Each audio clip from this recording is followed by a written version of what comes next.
চোখ রাখবো পরবর্তী সংবাদে।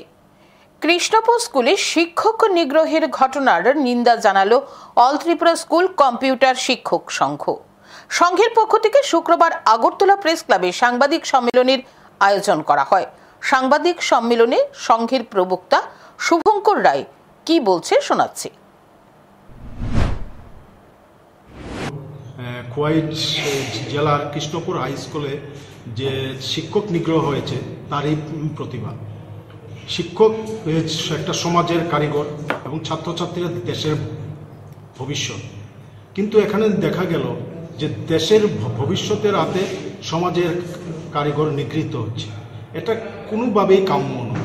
কে দোষী কে নির্দোষ সেটা আমরা বিচার করতে পারবো না, সেটা বিচার করার জন্য আইন আছে। তাই আমরা বলছি যে এই ঘটনা অনভিপ্রেত, এই ঘটনা ভবিষ্যতে যেন আর না ঘটে এবং এটার জন্য আমরা তীব্র ধিক্কার জানাচ্ছি।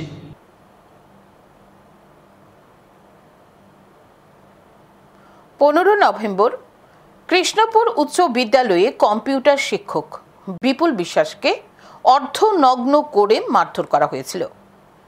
এই ঘটনার নিন্দা ও প্রতিবাদ জানাচ্ছে অল ত্রিপুরা স্কুল কম্পিউটার শিক্ষক সংঘ।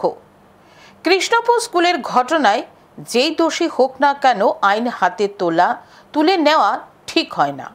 শুভঙ্কর রায় দাবি জানান, কৃষ্ণপুর স্কুলের ঘটনার সঠিক তদন্ত করে যারা দোষী তাদের কঠোর শাস্তি প্রদান করা হোক।